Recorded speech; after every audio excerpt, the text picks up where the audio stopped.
Hello बच्चों, कैसे हैं सब ठीक ठाक? ठीक है बच्चों, जैसा कि आपको पता ही चल गया, आज का जो मेरा टॉपिक है वो फ्रेम ऑफ रेफरेंस पे।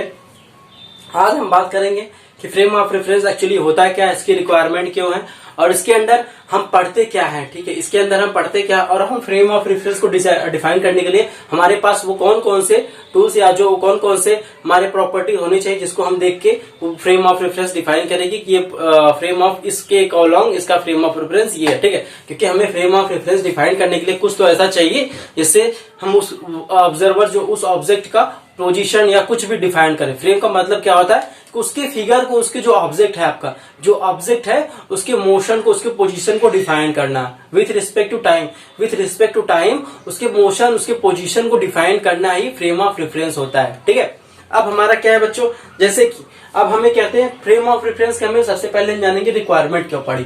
फ्रेम ऑफ रेफरेंस की हमें रिक्वायरमेंट क्यों पड़ी, सबसे पहले हमें ये जानना है कि हमें फ्रेम ऑफ रेफरेंस की रिक्वायरमेंट क्यों पड़ी। सबसे पहले आपको ये बता रहा हूं कि एक्चुअली हमारे फ्रेम ऑफ रेफरेंस की रिक्वायरमेंट क्यों पड़ी।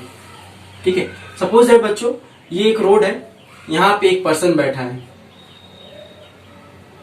यहाँ पे एक पर्सन बैठा है,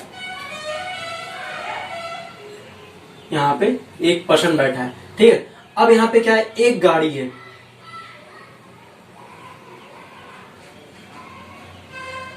एक गाड़ी है जो कि ये दोनों ऑब्जर्व कर रहे हैं। ये जो दोनों पर्सन है इस गाड़ी के मोशन को ऑब्जर्व कर रहे हैं। ठीक है,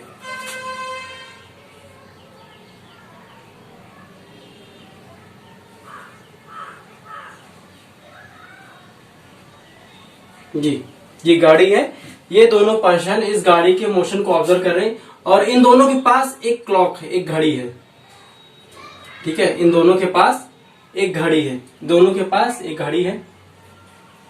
ठीक है, अब इन दोनों ने क्लॉक है, ठीक है, इन दोनों ने इस गाड़ी के मोशन को ऑब्जर्व किया कि गाड़ी हमारी किस डायरेक्शन में आ रही है और किस डायरेक्शन से में जा रही है। ठीक है, दोनों ने इस गाड़ी के मोशन को ऑब्जर्व किया। अब एक थर्ड पर्सन है, एक थर्ड पर्सन है, ठीक है, वो क्या करता है, वो इसको ये गाड़ी को पकड़ना होता है, यानी इस गाड़ी में बैठना होता है, वो इसकी गाड़ी छूट जाती है। ठीक है, वो इसकी गाड़ी, इस पर्सन की इस गाड़ी छूट जाती है, तो वो पर्सन जो थर्ड पर्सन है, ये फर्स्ट है, ये सेकंड है। थर्ड पर्सन सबसे पहले फर्स्ट पर्सन के पास आता है, पूछता है सर क्या आप हमें बता सकते हैं जो गाड़ी अभी आप लोगों ने जिसके मोशन को आप लोग देख रहे थे, क्या आप बता सकते हैं वो गाड़ी किस डायरेक्शन में गई है। तो इसने अपने घड़ी के अकॉर्डिंग कहा कि सर हमारा जो गाड़ी जो आपका गया है वो 30 सेकंड में हमारा राइट हैंड साइड मूव किया है, 30 सेकंड पे राइट हैंड मूव किया है। माने उस डायरेक्शन क्या बताया कि राइट हैंड साइड मूव किया है। तो अब ठीक है, अब ये इसको कुछ कंफ्यूजन हुआ है। ठीक है, इसको ट्रस्ट नहीं है इस फर्स्ट वाले पर्सन पे, ये थर्ड वाला जो पर्सन है थोड़ा चालाक है। अब इसने किसको क्या लगाया, शायद हो सकता है ये फर्स्ट वाला पर्सन झूठ बोल रहा है, तो अब ये गया सेकंड वाले पर्सन के पास, ये गया सेकंड वाले पर्सन के पास। अब इससे पूछ रहा है कि सर आपने जो अभी गाड़ी की मोशन को देख रहे थे, जिसके डायरेक्शन को आपने देखा है, तो आप बताइए कि जो गाड़ी अभी आपके सामने से होकर गुजरी है वो गाड़ी किस डायरेक्शन में गया है। फिर इसने अपने क्लॉक को देखा, तो उसने क्लॉक में देख के बताया कि सर जो गाड़ी गई है वो 30 सेकंड पे हमारी लेफ्ट डायरेक्शन पे गई है, लेफ्ट डायरेक्शन में मूव करके गई है। अब जो थर्ड वाला पर्सन है ये तो कंफ्यूज हो गया पूरी तरह, पहले तो इसमें ट्रस्ट नहीं था, अब ये टोटल पूरा कंफ्यूज हो गया कि सर ये तो एक तो राइट बता रहा है, एक तो लेफ्ट बता रहा है, क्योंकि दोनों ने, बट इसमें क्या दोनों ने 30 सेकंड का नाम लिया है, टाइम टी बताया, टाइम टी पे दोनों ने ऑब्जर्वर से समय तो सही बता रहे हैं, लेकिन इनका डायरेक्शन गलत है, इनका डायरेक्शन बताने का डायरेक्शन गलत है। अब दोनों ने कंफ्यूजन इसको और ज्यादा क्रिएट कर दिया कि सर अब हम जाए तो जाए कि राइट में जाए लेफ्ट में जाए। ठीक है, तो बच्चों जो ये प्रॉब्लम क्रिएट हो रहा है, इसका main reason frame of reference है, क्योंकि ये वाला अपने फ्रेम ऑफ रेफरेंस से राइट बता रहा है और ये वाला बंदा अपने फ्रेम ऑफ रेफरेंस से लेफ्ट बता रहा है, और जो ये थर्ड वाला पर्सन है ये इसे नहीं समझ में आ रहा है कि अगर हम फ्रेम ऑफ रेफरेंस से देखें तो दोनों बंदे सही है। ठीक है, अगर हम आपको बताएं, ठीक है, आप अब इस समय इमेजिन करिए बच्चों कि मेरे सामने एक रोड है, आप इसमें ज्यूम करिए कि आप एक रोड पे गए,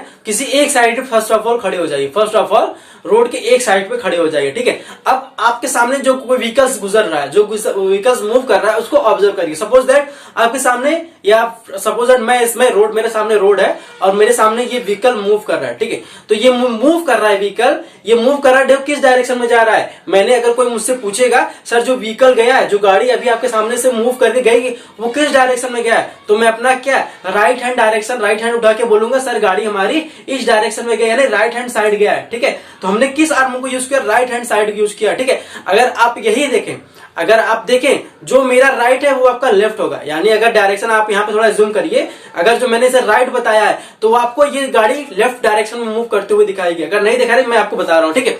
अगर आप सपोज दैट इस समय अपने मोबाइल पे, इस समय आप इस वीडियो को देख रहे होंगे, ठीक है। तो आप मेरे जैसे पोजीशन में, आपके सामने ये मोबाइल होगा और मोबाइल में मेरा ये लेक्चर चल रहा होगा, ठीक है। अगर आप देखेंगे तो क्या होगा, आप जूम करिए कि अब आपके सामने रोड है, ठीक है। अब क्या है, अब आप रोड के दूसरे किनारे, आपके सामने से ये गाड़ी फिर मूव करके जा रही है, ठीक है। अगर अब कोई पर्सन आपसे पूछ रहा है सर बताइए गाड़ी किस डायरेक्शन में गई, तो इस सिचुएशन को आप जस्टिफाई डिफाइन करने के लिए क्या करेंगे, लेफ्ट आर्म का यूज करेंगे। सर बोलेंगे सर जो गाड़ी गई है वो लेफ्ट डायरेक्शन में गई है, ठीक है। तो यानी यहाँ पे कुल मिला के ये मिल रहा है कि दोनों पर्सन फर्स्ट और सेकंड सही बोल रहे हैं।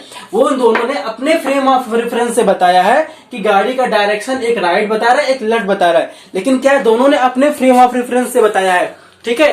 तो यही पे होता है कि इन सारे कंफ्यूजन को सॉल्व करने के लिए हमें फ्रेम ऑफ रेफरेंस पढ़ना पड़ता है, फ्रेम ऑफ रेफरेंस की रिक्वायरमेंट होती है, ठीक है बच्चों। आई होप आप लोगों ने समझ गए होंगे, ठीक है। अगर आपको थोड़ा सा लग रहा है कि थोड़ा डाउट है, प्लीज एक बार एज्यूम करके देखिएगा किसी रोड, या किसी, आप ऐसे भी एज्यूम कर सकते हैं कि आपके सामने एक, जैसे मैं आपके सामने, अगर आप इसमें मोबाइल या लैपटॉप पे किसी भी हमारी वीडियो को देख रहे हैं, ठीक है, तो सपोज दैट बीच में रोड है, हमारे और आपके बीच में एक रोड है, ठीक है, रोड है और उस रोड से गाड़ी हमारी मूव कर रही है, ठीक है। अगर ये गाड़ी मूव कर रही है तो मेरे अकॉर्डिंग ये गाड़ी राइट में जा रही है, लेकिन आपके अकॉर्डिंग ये गाड़ी लेफ्ट में जाएगी, क्योंकि आपका लेफ्ट हैंड ये बताएगा डायरेक्शन में जा रहा है, लेकिन मेरे अकॉर्डिंग ये गाड़ी मेरे राइट आर्म के अकॉर्डिंग जा रही है, लेकिन आपका लेफ्ट आर्म के अकॉर्डिंग जाएगा, ठीक है। यही होता है कंफ्यूजन, यही होता है फ्रेम ऑफ रेफरेंस की वजह हमें पढ़ना पड़ता है कि हमें फ्रेम ऑफ रेफरेंस क्यों पढ़ना पड़ रहा है, ठीक है। अभी बहुत सारे टॉपिक है, बहुत सारे इसमें आर्गुमेंट होंगे, बहुत सारी चीजें यहाँ से निकल के आएंगी। ये तो फिलहाल अभी हम ये बता रहे हैं क्यों हमें फ्रेम ऑफ रेफरेंस पढ़ना पड़ रहा है, ठीक है। तो अभी तक तो हमें यहाँ पे जान गए कैसे हमें फ्रेम ऑफ रेफरेंस क्यों पढ़ना पड़ रहा है, क्योंकि यहाँ पे दो रेफरेंस आप मिल रहे हैं, एक तो अकॉर्डिंग हमारे राइट में जा रहा है गाड़ी, एक अकॉर्डिंग हमारे लेफ्ट में जा रहा है। अब इसे कंफ्यूजन सॉल्व करने के लिए हम फ्रेम ऑफ रेफरेंस पढ़ते हैं, ठीक है। आइए अब हम फ्रेम ऑफ रेफरेंस पढ़ते हैं।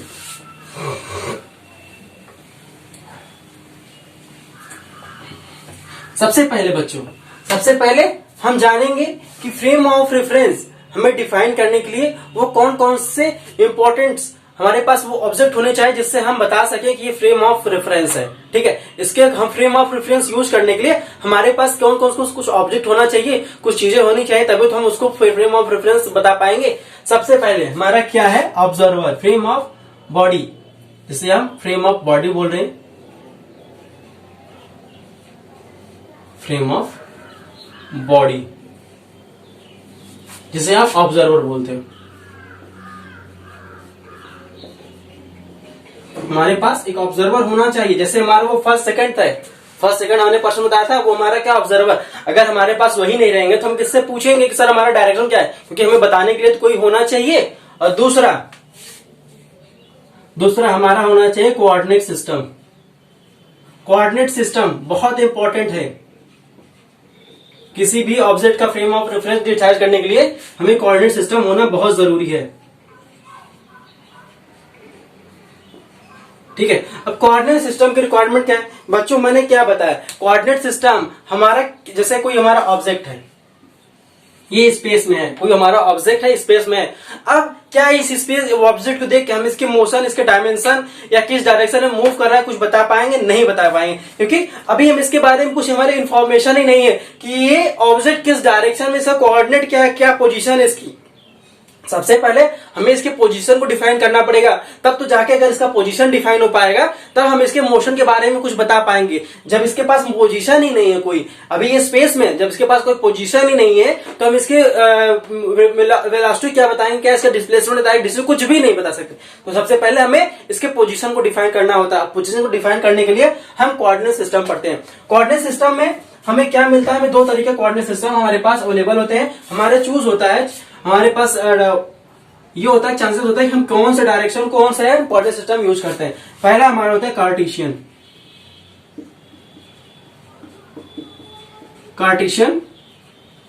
कोऑर्डिनेट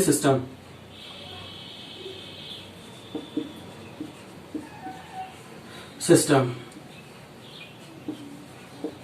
ठीक है। और दूसरा होता है पोलर कोऑर्डिनेट सिस्टम, ठीक है बेटा। हमारा पहला क्या होता है कार्टेशियन, दूसरा होता है पोलर। अगर हम कार्टेशियन की बात करें तो कार्टेशियन में बच्चों अगर हमारे पास कोई ऑब्जेक्ट दिया है, ठीक है, स्पेस में दिया है, तो हमें इसके पोजीशन को डिफाइन करने के लिए हमें एक्स वाई जेड प्लेन की जरूरत पड़ती है, ठीक है। फिर एक्स वाई जेड से वो जो ऑब्जेक्ट दिया गया है एक्स से वो कितना परपेंडिकुलर डिस्टेंस अप्लाई कर रहा है, वाई से उसकी परपेंडिकुलर डिस्टेंस क्या है, जेड से उसकी परपेंडिकुलर डिस्टेंस क्या होगी। जब हमें इन तीनों का पता चल जाएगा कि एक्स और वाई से उसकी परपेंडिकुलर डिस्टेंस क्या है उस ऑब्जेक्ट की, तो वो हमारा क्या होगा, इनिशियल कोऑर्डिनेट होगा उस पोजीशन पे, ठीक है। सपोज दैट ये हमारा क्या है, उसकी डिस्टेंस है, जो हमारा ये एक्स डिस्टेंस हमारा एक्स है, वाई से डिस्टेंस उस कोऑर्डिनेट ऑब्जेक्ट क्या है, वाई है, और जेड से उसका डिस्टेंस क्या है हमारा, इस ऑब्जेक्ट का परपेंडिकुलर। यहाँ पे याद रखिए परपेंडिकुलर डिस्टेंस की बात कर रहे हैं, यहाँ पे उसकी परपेंडिकुलर डिस्टेंस क्या है, जेड, ठीक है। अब यहाँ x1 या y1 z1 बोल दीजिए, x1 y1 z1। तो इस समय से कोऑर्डिनेट क्या हो गया, x1 y1 एंड z1, ठीक है। ये इसकी कोऑर्डिनेट हो गई विद किसके रिस्पेक्ट में, इस ऑब्जेक्ट का इस x और y z से परपेंडिकुलर डिस्टेंस है। जो x1 y1 z1 है क्या है, ये x और y z से इसके परपेंडिकुलर डिस्टेंस है।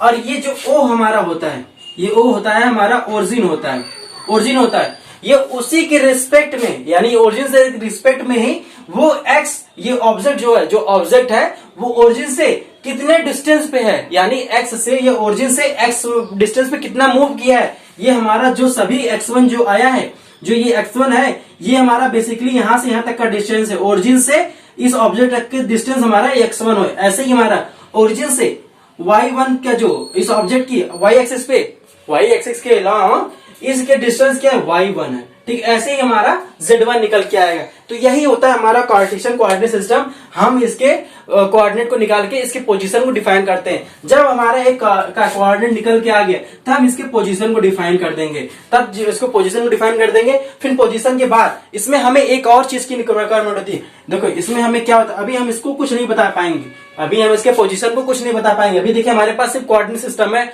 और हमारे पास सिर्फ पोजीशन मिला है, लेकिन अभी हमें क्या इसके मूविंग या डिस्टेंस की डिस्प्लेसमेंट की बात हम कुछ नहीं बता पाएंगे कि ये कितना डिस्टेंस चला है या इसके डिस्प्लेसमेंट हुआ है, ठीक है। तो क्योंकि हमारे पास क्या है, टाइम नहीं, क्योंकि हमें इसको पहले डिफाइन करने के लिए हमें समय को बताना पड़ेगा कि सर जो हमारी ऑब्जेक्ट है, यानी जो हमारी ऑब्जेक्ट है वो 2 मीटर पर सेकंड के हिसाब से मूव कर रही है, 2 मीटर पर सेकंड के हिसाब से मूव किया है, तो उसकी डिस्टेंस कितनी ट्रेवल करके गई है, ठीक है। तो यहाँ पे समय की बात हो रहा है, तो समय के लिए हमें क्या है, यहाँ पे लगाना पड़ेगा क्लॉक, जो कि इंपॉर्टेंट बहुत है। यहाँ पे हमें क्या होना, 3 चीजों का रिक्वायरमेंट बहुत ज्यादा होना चाहिए। पहली बात तो हमें रेफरेंस फ्रेम होना चाहिए, यानी ऑब्जर्वर होना चाहिए। दूसरा हमारा कोऑर्डिनेट सिस्टम होना चाहिए। कोऑर्डिनेट सिस्टम आप कार्टेशियन भी यूज कर सकते हैं, पोलर कोऑर्डिनेट सिस्टम खुद भी कुछ ले सकते हैं, ठीक है, तो ऐसा नहीं है, ठीक है। और थर्ड हमारा क्या है, क्लॉक। हमें जब ये 3 चीजें मिल जाएंगी तभी हम किसी चीज का कोऑर्डिनेट और उसके फ्रेम ऑफ रेफरेंस बना सकते हैं, तभी हम किसी भी ऑब्जेक्ट का उसका फ्रेम ऑफ रेफरेंस ड्रॉ कर सकते हैं, उसके सारी पैरामीटर को डिफाइन कर सकते हैं, उसके डिस्टेंस क्या है उस फ्रेम ऑफ रेफरेंस से। याद रखिए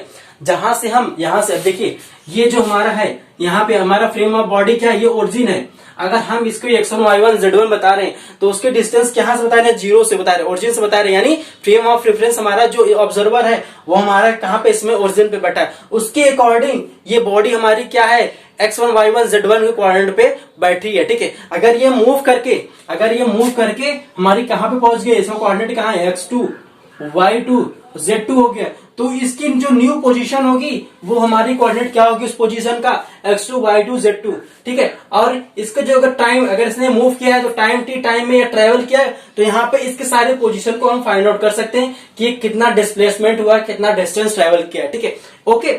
अब यहाँ पे इसीलिए बच्चों हमें फ्रेम ऑफ रेफरेंस को डिफाइन करने के लिए इन तीनों चीज की रिक्वायरमेंट होती है। अब ये तो हो गया हमारा कार्टेशियन। पोलर में क्या करते हैं बेटा, पोलर में हमारा क्या होता है, एक डिस्टेंस दिया होता है, एक डिस्टेंस दिया होता है और हमारे पास एक एंगल होता है। अगर हमारे पास समझ लीजिए एक डिस्टेंस हमारा कोई आर, हमारा क्या है, एक 2 मीटर का कोई डिस्टेंस है, ठीक है, और वो कितना एंगल दिया, 45 डिग्री दिया है। अब बच्चों, अब हम कैसे इसके 2 और 4 मीटर और 45 मीटर से कैसे हम इसको बता सकते हैं कि हमारा क्या है, वो किस डायरेक्शन में है, हमारा उसका पोजीशन क्या है। सपोज दैट अगर हमारे पास डिस्टेंस दिया हो, ठीक है, हमारा डिस्टेंस दिया हो 2 मीटर है। अब 2 मीटर लेके हम किसी चीज का पोजीशन नहीं बता सकते हैं। सपोज दैट हमारे पास एक सर्कल है जिसकी इसकी रेडियस क्या है, 2 मीटर है। अब हमें बताना है कि 2 मीटर पे बताइए इसकी पोजीशन क्या है, कहाँ पे, बता हम कैसे बता सकते हैं। हमारा सिर्फ डिस्टेंस लेके हम किसी चीज का पोजीशन नहीं बता पाएंगे जब तक कि हमारे पास एंगल नहीं हो। एंगल होगा तभी हम उसके कोऑर्डिनेट का उस पर्टिकुलर टाइम में उसका पोजीशन बता सकते हैं, ठीक है। सपोज दैट इसका कोऑर्डिनेट हमारे इसको दिया 2 मीटर है, इसकी लेंथ है 2 मीटर, इसका लेंथ है 2 मीटर है और कितना एंगल बना रहा है, 45 डिग्री। यानी अब हमारे पास एंगल मिल गया, यानी अब हमें इसका कोऑर्डिनेट हम यहाँ पे मिल जाएगा। ये जो हमारा मूव करके गया है t सेकंड में, यहाँ पे समय भी होना चाहिए, t सेकंड में जो मूव करके a से b गया है बच्चों, a से b गया है, अब हमें इसका कोऑर्डिनेट मिल जाएगा, इसके द्वारा चली गई डिस्टेंस मिल जाएगी, इसके द्वारा डिस्प्लेसमेंट दोनों मिल, सब कुछ यहाँ से फाइंड हो जाए। क्योंकि हमें क्या है, हमारे पास अब डिस्टेंस भी है, एंगल भी है और हमारे मूविंग टाइमिंग भी है, टाइमिंग कितना टाइम में ट्रेवल करके पहुंचा। इसे ये सब सिस्टम जो हमारा होता है पोलर कोऑर्डिनेट में होता है। हमारे पोलर में एक डिस्टेंस दिया होता है, एंगल दिया होता है, जिसके जरिए हमें उसके पोजीशन को डिफाइन करना होता है, ठीक है। ये हमारा होता है पोलर कोऑर्डिनेट सिस्टम। और एक बेटा इसमें बात याद रखने वाली है, पोलर कोऑर्डिनेट सिस्टम हमारा सिर्फ 2 डायमेंशन में यूज होता है। 2 डायमेंशन के लिए हम पोलर कोऑर्डिनेट सिस्टम यूज करते हैं। और हमें जब कार्टेशियन हमारा तीनों डायरेक्शन में उसके मोशन को बताता है, तीनों डायरेक्शन में एक्स वाई जेड तीनों डायरेक्शन बताता है, लेकिन पोलर में हमारे सिर्फ एक्स और वाई या किसी पर्टिकुलर दो डायरेक्शन हम ले सकते हैं। एक्स वाई ले सकते हैं, वाई जेड ले सकते हैं, जेड एक्स ले सकते हैं, कुछ भी ले सकते हैं, लेकिन हमारा डायरेक्शन सिर्फ 2 डायमेंशन होना चाहिए, ठीक है। तो ये रिस्ट्रिक्शन है हमारे पोलर में और कार्टेशियन में, कि इसमें हम 2 डायमेंशन लेके उसके पोजीशन को डिफाइन करते हैं। और इसमें हमारे तीनों डायरेक्शन एक्स वाई जेड तीनों डायरेक्शन लेके हम उसके पोजीशन को डिफाइन कर पाते हैं, ठीक है। तो ये हुआ हमारे लिए रिक्वायरमेंट कि हमें रिक्वायर क्या होना चाहिए किसी भी बॉडी का अगर फ्रेम ऑफ रेफरेंस हमें बनाना है, सबसे पहले हमें उसके लिए क्या रिक्वायरमेंट होनी। ओके बच्चों, अब हम बात करेंगे फ्रेम ऑफ रेफरेंस के टाइप की, कितने टाइप्स फ्रेम ऑफ रेफरेंस होता है, ठीक है। बेसिकली बच्चों जो फ्रेम ऑफ रेफरेंस डिवाइड किया गया है 2 टाइप में डिवाइड किया है। पहला हमारा होता है इनर्शियल फ्रेम ऑफ रेफरेंस, दूसरा होता है हमारा non inertial frame of reference. जो non inertial frame of reference होता है बच्चों, वो हमारा क्या होता है, एक्सेलरेशन वहां पे 0 होता है। एक्सेलरेशन 0 होने की वजह से उसमें क्या है, चेंज इन वेलोसिटी, जो चेंज इन वेलोसिटी है वो भी हमारी क्या होती है, 0 हो जाती है।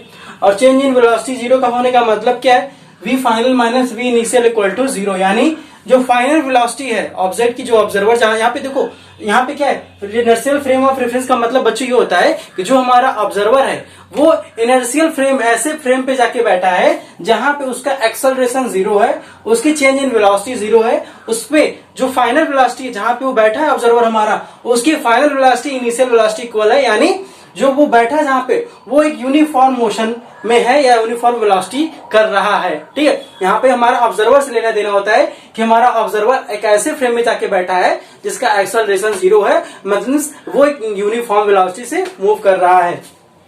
और non inertial frame of reference में ऐसा नहीं होता बेटा। Non inertial frame of reference में जो एक्सेलरेशन जो हमारा होता है नॉट इक्वल टू 0 होता है, यानी चेंज इन वेलोसिटी उसमें इक्वल टू 0 नहीं होती, यानी चेंज इन वेलोसिटी उसकी वेलोसिटी में टाइम चेंजिंग होता रहता है और उसकी जो फाइनल वेलोसिटी है इनिशियल वेलोसिटी के इक्वल नहीं होती है।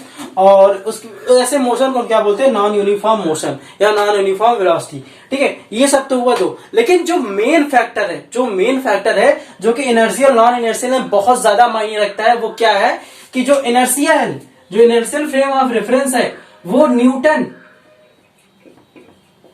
न्यूटन्स के फर्स्ट लॉ को फॉलो करता है। वो न्यूटन्स के फर्स्ट लॉ को फॉलो करता है, न्यूटन्स फर्स्ट लॉ क्या होता है, F इक्वल टू 0।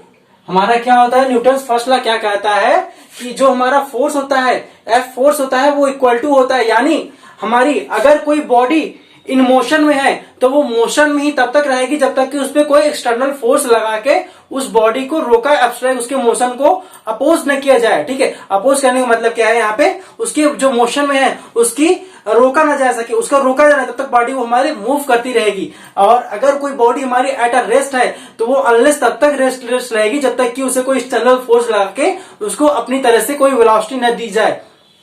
ठीक है, इसलिए हमारा क्या होता है, जो इनर्शियल फ्रेम ऑफ रेफरेंस होता है वो हमारा न्यूटन्स के फर्स्ट लॉ को फॉलो करता है। मेन फैक्टर ये होता है बेटा, इन दोनों में मेन फैक्टर यही होता है कि जो न्यूटन्स का फर्स्ट लॉ है वो इनर्शियल फ्रेम को फॉलो करता है, लेकिन जो नॉन इनर्शियल है ये हमारे न्यूटन्स को फर्स्ट लॉ को फॉलो नहीं करता। अभी बताते हैं कैसे नहीं करता है और कैसे करता है। ठीक है, यहाँ पे क्या है बच्चों कि ये क्या है, जब तक इसे कहने का मतलब क्या है, न्यूटन साहब का हमारे कहते सर उन्होंने कहा गए थे कि जब तक हमारे ऑब्जेक्ट, कोई हमारा ऑब्जेक्ट है एट अ रेस्ट पोजीशन पे है तब तक बेटा वो रेस्ट पे ही रहेगा जब तक कि उसके पास कोई एक्सटर्नल फोर्स न दिया जाए। जब हम उसे एक्सटर्नल फोर्स दे देंगे तो बॉडी हमारी मूविंग कंडीशन में आ जाएगी। ठीक है, लेकिन जब हम उसे एक एक्सटर्नल फोर्स देंगे तब। ठीक है, यही बात उन्होंने मोशन के लिए बॉडी के लिए कि अगर कोई बॉडी हमारी मोशन में है तब तक मोशन में रहेगी जब तक उसे एक्सटर्नल फोर्स लगाकर उसके मोशन को स्टॉप नहीं किया जाए, एट अ रेस्ट न लाया जाए। ठीक है, अब हमारी बात क्या है, देखो यहाँ पे एक पॉइंट नोटेड है, वो ये बात तब तक प्रूफ है, ये बात तभी प्रूफ है जब उन दोनों के बीच का कॉन्टेक्ट, जो फ्रिक्शन है वहां पे जीरो हो। जैसे हमारा कोई बॉल है, जैसे कोई हमारा क्या है बैट्समैन है, बॉलर है, उसने पहले बॉल डाला। ठीक है, उसने अपनी वेलोसिटी से बैट्समैन की तरफ बॉल फेंका है और बैट्समैन क्या करता है, उस बॉल को स्ट्राइक करता है। उस बॉल को जब वो स्ट्राइक करता है तो एक वेलोसिटी देता है, एक फोर्स, एक्सटर्नल फोर्स देता है और एक डायरेक्शन देता है। जब बॉल को उसने डायरेक्शन दिया तो बॉल उस डायरेक्शन, जिस वेलोसिटी में, जिस डायरेक्शन में उसने फोर्स लगाया है, बॉल उसी डायरेक्शन में मूव करता है। और जब बॉल मूव करके वो अर्थ पे यानी जमीन पे गिरता है तो एक वेलोसिटी से वो क्या होता है, उस अर्थ पे मूव करने लगता है। ठीक है, सपोज दैट बच्चों कि अगर अर्थ और बॉल के बीच का जो फ्रिक्शन है वो अगर हमारा जीरो हो तो हमारी बॉल क्या है, तब तक वो मूव करता रहेगा जब तक कि उसे कोई एक्सटर्नल फोर्स यानी एक्सटर्नल प्लेयर जो हमारा जो है, एक्स्ट्रा प्लेयर जो हमारा प्लेयर है उसे आके रोके नहीं। अगर फ्रिक्शन जो हमारी बॉल रुकती है बेटा, वो अर्थ और बॉल के बीच के भी जो फ्रिक्शन होता है उसके कारण वो बॉल हमारी, उसकी वेलोसिटी क्या है, डिक्रीजिंग होती जाती है। ठीक है, जब डिक्रीज हो जाती है तो एक समय ऐसा आता है कि उसकी वेलोसिटी क्या होती है, जीरो हो जाती है विथ रिस्पेक्ट टू अर्थ। ठीक है, जब उसकी वेलोसिटी जीरो हो जाएगी तो हम कहते हैं बॉडी रेस्ट पे हो गई। अगर वही डिफ्लेक्शन अगर हमारा उन बॉल और अर्थ के बीच ना काम करे तो बॉडी ऑलवेज हमारी क्या होगी, बॉल हमारा मोशन में ही रहेगा।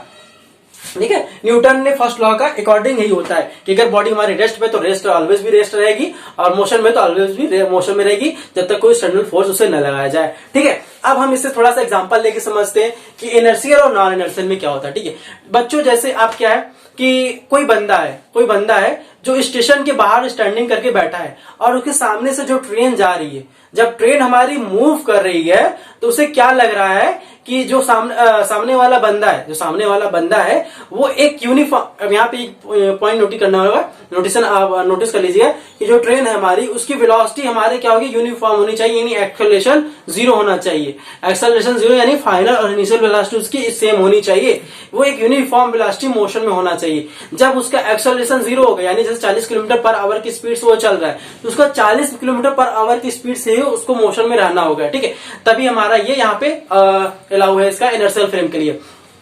ठीक है, अब हमारा क्या है, जो बाहर बैठा आदमी है, जो बाहर बैठा पर्सन है उस ट्रेन के मोशन को ऑब्जर्व कर रहा है। ठीक है, तो बाहर बैठे आदमी से अगर पूछा जाए कि सर जो ट्रेन है उसका आप रेफरेंस बताइए, आपके अकॉर्डिंग उसके फ्रेम ऑफ रेफरेंस क्या है। ठीक है, तो वो क्या बोलेगा, सपोज दैट ये ट्रेन है हमारी, ये ट्रेन है। ठीक है, यहाँ पे एक पर्सन बैठा है, इनसाइड ट्रेन बैठा है और ये हमारी स्टेशन है, स्टेशन पे एक पर्सन बैठा है। ठीक है, अब स्टेशन पहले क्या है, स्टेशन बैठे आदमी को ये ट्रेन दिखना है, जब स्टेशन में बैठा आदमी इस ट्रेन को देख रहा है तो ठीक ट्रेन के उससे क्या, उसके अकॉर्डिंग फ्रेम ऑफ रेफरेंस क्या होगा, उसके अकॉर्डिंग ट्रेन ऑफ रेफरेंस क्या होगा, उसके अकॉर्डिंग फ्रेम ऑफ रेफरेंस क्या होगा विथ रिस्पेक्ट ट्रेन के।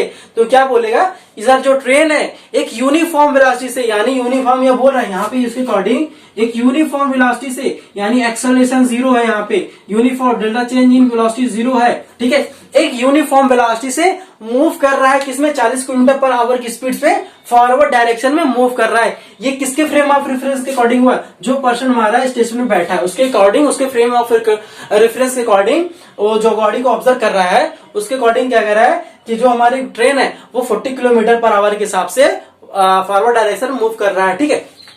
लेकिन अब यहाँ पे क्या है, अगर ट्रेन में बैठे आदमी से पूछा जाए, ट्रेन में बैठे आदमी से पूछा जाए, सर आप बताइए आपको क्या लगा, आपने क्या फील किया, आपके फ्रेम ऑफ रेफरेंस के अकॉर्डिंग जो स्टेशन पे बैठा आदमी है आप क्या कहना चाहेंगे उसके बारे में? तो उसने बोलेगा सर मैं तो रेस्ट पे हूं, मैं तो रेस्ट पे हूं, ट्रेन भी मेरा रेस्ट पे है, लेकिन जो स्टेशन में बैठा हुआ आदमी है मुझे ऐसा लगा कि जो स्टेशन में बैठा हुआ आदमी है वो एक यूनिफॉर्म वेलोसिटी से मेरे अपोजिट डायरेक्शन में वो क्या कर रहा है, मूव कर रहा है। यहाँ पे क्या यूनिफॉर्म वेलोसिटी, यानी अब इसके फ्रेम ऑफ रेफरेंस से जो स्टेशन में बैठा हुआ आदमी है उसका एक्सेलरेशन 0 है, उसके चेंज इन वेलोसिटी 0 है, यानी एक यूनिफॉर्म मोशन में है और उसकी स्पीड कितना बता रहा है? 40 kilometre per hour. 40 kilometre per hour के हिसाब से मेरे अपोजिट डायरेक्शन में मूव कर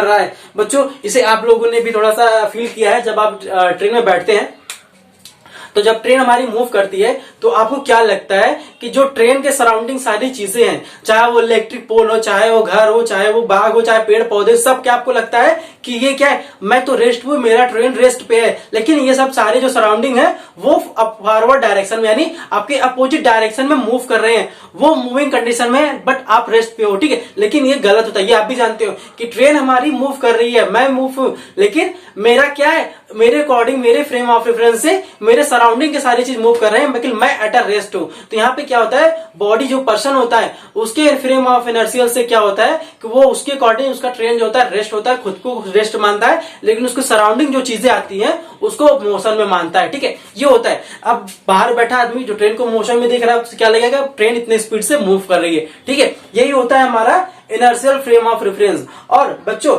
जब कोई इनर्शियल फ्रेम ऑफ रेफरेंस से कोई हमें फ्रेम बनाया जाता है, किसी भी ऑब्जेक्ट को हम इससे मूव ऑब्जर्व करते हैं, तो वो भी क्या होता है, एक frame of reference generate, inertial frame of reference generate करता है। यानी ठीक है, मतलब कहने का कि अगर ये स्टेशन में बैठे आदमी के अकॉर्डिंग ये हमारा इसके फ्रेम ऑफ रेफरेंस के according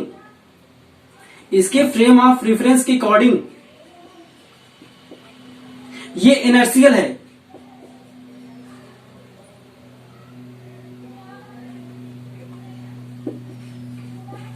inertial frame of reference है कौन, ये ट्रेन को ऑब्जर्व करके बता रहा है कि ये क्या है, एक इनर्शियल फ्रेम ऑफ रेफरेंस है। तो ट्रेन में बैठा भी आदमी वही बताएगा कि यहाँ पे क्या है, ये स्टेशन में बैठा आदमी क्या है, एक inertial frame of reference generate कर रहा है, ठीक है। इसके अकॉर्डिंग क्या है, जो ट्रेन में बैठा आदमी क्या है, वो 40 किलोमीटर पर आवर की स्पीड, यूनिफॉर्म स्पीड से वो अपोजिट डायरेक्शन मूव कर रहा है। तो यानी इसके फ्रेम ऑफ रेफरेंस के अकॉर्डिंग ये यूनिफॉर्म वेलोसिटी मूव कर रहा है, एक्सेलरेशन 0 है, तो ये भी क्या होगा, एक इनर्शियल फ्रेम ऑफ रेफरेंस होगा, इनर्शियल फ्रेम ऑफ रेफरेंस होगा, ठीक है बच्चों।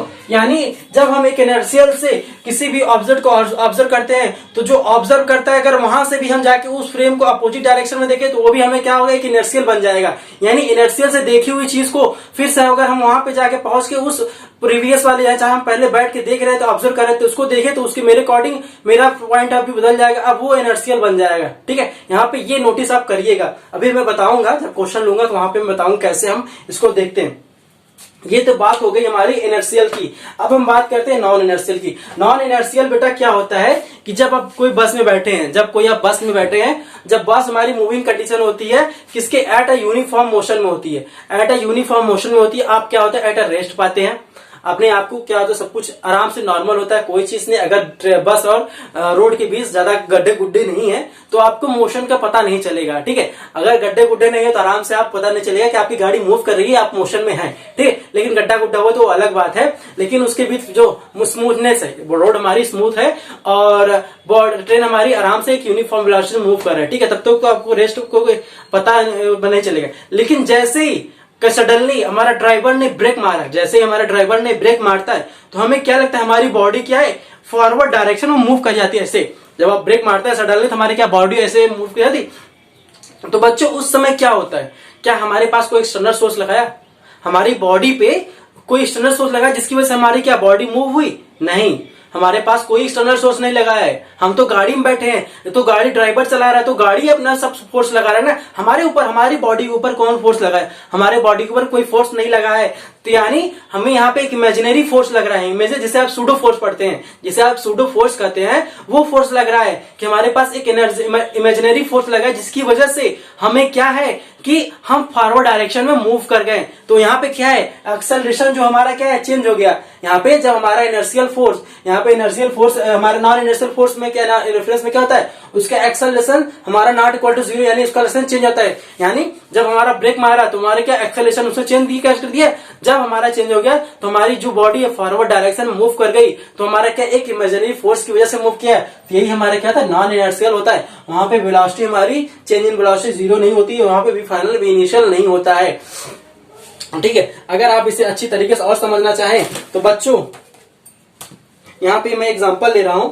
सपोज दैट, ठीक है, ये क्या है, ये ये इंक है, ये इंक वाला डब्बा है। ठीक है, अब क्या है, ये एक यूनिफॉर्म वेलोसिटी से मूव कर रहा है। अगर मैं इसके यूनिफॉर्म वेलोसिटी से मूव करा रहा हूं तो क्या ये डब्बा हमारा मूव कर रहा है? ये डब्बा है हमारा मूव कर रहा है? नहीं मूव कर रहा है। ठीक है, लेकिन जैसे सडनली मैं इसे ऐसे मूव कराऊं तो हमारा क्या देखा आपने, देखा ये क्या किया, ये मूव करके बैकवर्ड डायरेक्शन में गिर गया। ठीक है, अब लेकिन हम क्या है, गाड़ी बैठे रहते हैं, जब गाड़ी पे हमें ब्रेक मारते हैं तो हमें फॉरवर्ड डायरेक्शन में मूव कर जाते हैं, गिर जाते हैं। ठीक है, लेकिन ये क्या है, जब हम इसे फॉरवर्ड डायरेक्शन में लगाएं तो ये क्या एक बैकवर्ड, यानी जब ये बैकवर्ड हमारे मोशन के बैकवर्ड ये गया है, जब हमारा मोशन हुआ जिस डायरेक्शन में हमारी ये बुक मोशन में है उसके अपोजिट डायरेक्शन में ये मूव करके ऐसे मूव करके गिर गया। लेकिन क्या मेरा सडनली जो मेरा एक्सेलरेशन हुआ है मैंने इस बुक पे लगाया, तो ये क्यों गिया, इसको तो नहीं देना चाहिए क्योंकि मैंने इस पे फोर्स नहीं लगाया। तो यानी इसका मतलब इसकी बॉक्स पे, यानी इस डब्बे पे कोई एक्सटर्नल फोर्स लगा है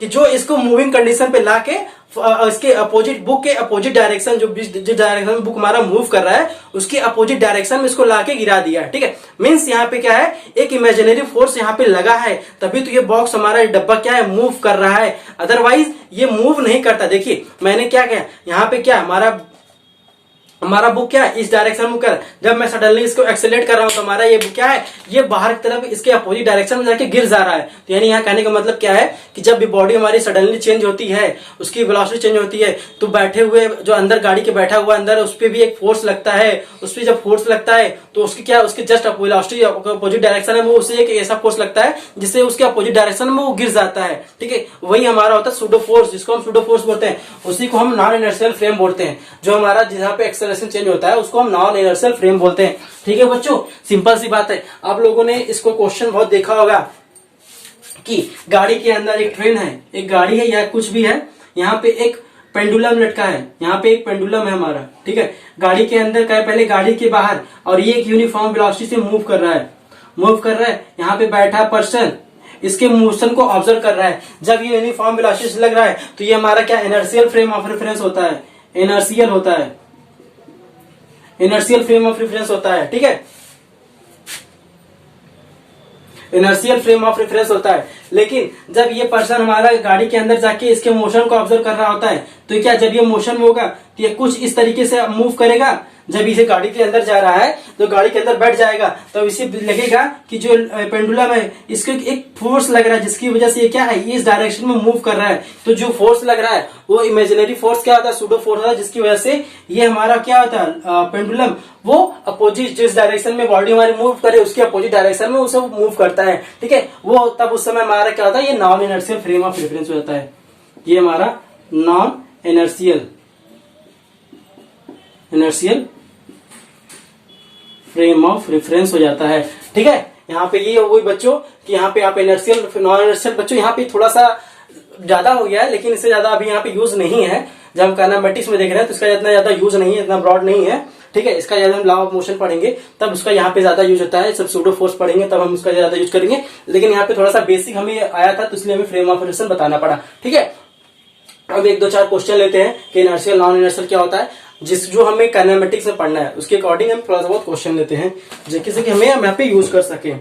ओके बच्चों, तो मैं यहाँ पे इसे इरेज कर रहा हूँ, आगे चलते हैं। बच्चों यहाँ पे एक बात ध्यान से सुनिएगा, माइंड में बहुत अच्छे से बैठा के रख लीजिएगा कि जब भी हमारी फ्रेम ऑफ रेफरेंस का पोजीशन चेंज होता है तो हमारी फ्रेम ऑफ रेफरेंस भी चेंज हो जाती है। जैसे कि हमारा कोई स्टेशन में बैठा बंदा है, ठीक है, जब वो गाड़ी को ऑब्जर्व कर रहा है तो उसके अकॉर्डिंग गाड़ी मूव कर रही है, ठीक है। जब वो बोलेगा, कोई से पूछेगा कि भैया गाड़ी, कि अगर कोई जनरल ठेठ भाषा में क्या कहता है, स्टेशन पे आता है तो पूछता है भैया कि जो हमारी इलाहाबाद वाली ट्रेन है वो गई कि है, अभी आएगी कि गई, ठीक है। वो ये पूछता है जनरली कि जब वो स्टेशन पे आता है, उसे जिसे इलाहाबाद वाली ट्रेन उसको पकड़नी होती है तो पूछता है कि सर इलाहाबाद वाली जो ट्रेन है वो आ रही है कि अभी निकल गई है, ठीक है, वो पूछता है। लेकिन जैसे ही वो पर्सन ट्रेन में बैठ जाता है, ठीक है, ट्रेन में बैठ जाता है और आगरा पहुंचता है, ठीक है, आगरा पहुंचता है तो वो क्या बोलता है कि सर आगरा आने वाला है या आगरा निकल चुका है, ठीक है। अगर उससे पूछा जाए तो क्या कहेगा कि सर, अगर उसको पूछे कि सर जो आगरा आने वाला था,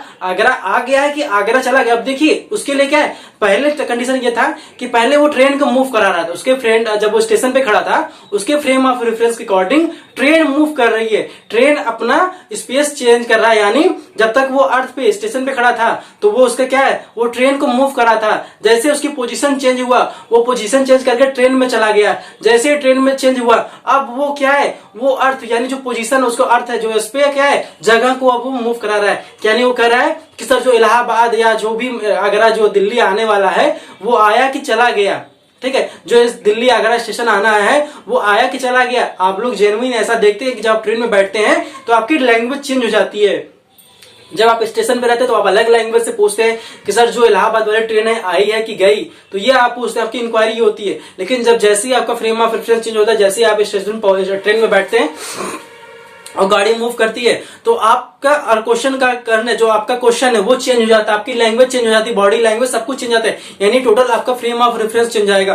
तो आप पूछेंगे कि सर इलाहाबाद डाक गया कि इलाहाबाद आ रहा है कि जा रहा है। अब आपका क्या है, अब प्लेस आ जा रहा है, यानी जब तक आप उस प्लेस पे हैं तब तक आपके लिए वो क्या है, इस रेस्ट पे है। और जैसे ही आप रेस्ट उस प्लेस को छोड़ते हैं तो वो प्लेस आपके लिए मोशन में हो जाता है, तब आप प्लेस को मोशन में ला देते हैं। और जैसे ही आप वैसे भी यहाँ पे ट्रेन में है, जब तक ट्रेन आपके लिए बैठे नहीं तब तक क्या ट्रेन आपके लिए मोशन में है। जैसे ही आप ट्रेन में बैठ जाते हैं तो आपके लिए क्या है, ट्रेन एट अ रेस्ट मान लेते हैं, ठीक है। यही होता है frame of reference. Frame of reference हमारा डिपेंड करता है हमारे पोजीशन पे कि हमारा ऑब्जर्वर कहाँ पे बैठा है, ठीक है। हमारा ऑब्जर्वर जहां पे बैठा है वो अपने आप खुद को रेस्ट पे मान लेता है, ठीक है। जैसे ही मैंने बताया था गाड़ी वाला एग्जांपल कि अगर कोई ड्राइवर गाड़ी चला रहा है, आपके अकॉर्डिंग क्या है, जो ड्राइवर है वो उसकी सारी चीजें, जो हैंडल है, हैंड ब्रेक है, जो भी चीजें हैं और गियर है, वो सब क्या है, एट अ रेस्ट है। उसकी पूरी इंटीरियर, गाड़ी की जो इंटीरियर है उसके, वो एट अ रेस्ट है, वो खुद को रेस्ट मान रहा है। लेकिन उसके सराउंडिंग सबसे बगल से अगर कोई गाड़ी मूव कर रही है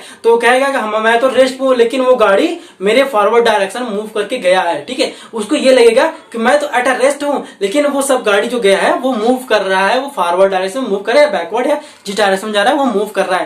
तो ये हमारी होती है फ्रेम ऑफ रेफरेंस से। अगर उसी तरीके अगर मैंने जो इसमें अगर उस गाड़ी जो गाड़ी मूव कर गई वो वाले बंदे से पूछा जाए कि सर आपने क्या देखा, तो वो बोलेगा सर मैं तो खुद रेस्ट में हूं, लेकिन वो गाड़ी जो मैंने जो पीछे छोड़ा है वो मूविंग कर रहा था। लेकिन उसे ये नहीं पता चलेगा कि ये कौन मूव कर रहा है। लेकिन जो पहला जो मूव करके जिससे छोड़ गया उसे ये लगेगा कि जो गाड़ी पीछे वो फार बैकवर्ड डायरेक्शन में मूव कर गई है, ठीक है। लेकिन जो गाड़ी पहले वाले से पूछा था कि सर आप किस डायरेक्शन में जा रहे हैं, तो उसे लगेगा कि फॉरवर्ड डायरेक्शन मूव किया। यहाँ के मोशन दोनों का अपोजिट होता है, लेकिन दोनों का फ्रेम ऑफ रेफरेंस में अपने को आपको क्या बोलते हैं, एट अ रेस्ट मानते हैं, ठीक है। मेन जैसा कि आप देख रहे हैं बोर्ड पे थोड़ा सा न्यूमेरिकल है, मैं समझाने की कोशिश करूंगा आपको कि कैसे बॉडी हमारी रेफरेंस चेंज होने की वजह से हमारा ऑब्जर्वेशन का जो पूरा ऑब्जर्वेशन पूरा चेंज हो जाता है, देखने का नजरिया ही पूरा चेंज हो जाता है, ठीक है।